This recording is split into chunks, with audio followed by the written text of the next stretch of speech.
నమస్తే యాప్ ని Google play stores నుంచి డౌన్లోడ్ చేసుకోండి. లేటెస్ట్ అప్డేట్ న్యూస్ కోసం namaste.in కి లాగిన్ అవ్వండి.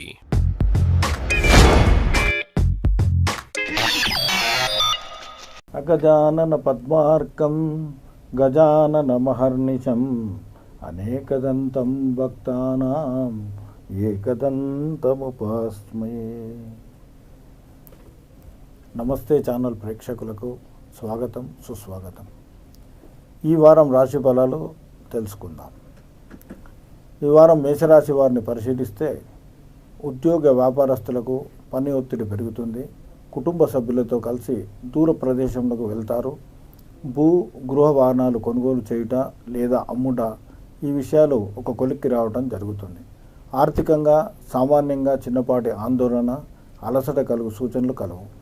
సమయానుకూలంగా భోజనం చేయాలి. ఖర్చులను అదుపులో ఉంచుకోవటం ఎంతైనా అవసరం. మీ ఇష్టదైవాన్ని లేదా ఏడుకొండలవాడి స్వామిని దర్శించి ఆరాధిస్తే మేలు జరుగుతుంది. ఇక వృషభ రాశి వారిని పరిశీలిస్తే ఆర్థిక వ్యవహారాలు బాగుంటాయి. భూ గృహ సంబంధ వ్యవహారములందు అధికంగా పెట్టుబడులు పెట్టుటలో తగు జాగ్రత్త వహించాలి. తొందరపాటు పెట్టుబడులు ఇబ్బందులకు దారితీయవచ్చు. బంధుమిత్రులు, శత్రువర్గం వారితో జాగ్రత్తగా వ్యవహరించాలి. అధికారులు, రాజకీయ నాయకులతో సంయమనంతో నడుచుకోవాలి.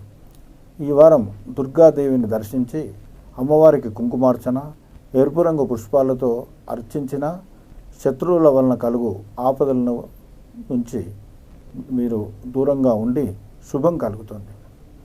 ఇక మిథున రాశి వారిని పరిశీలిస్తే ఈ వారం ఈ రాశి వారు ఆరోగ్య విషయంలో తగు జాగ్రత్త తీసుకోవాలి.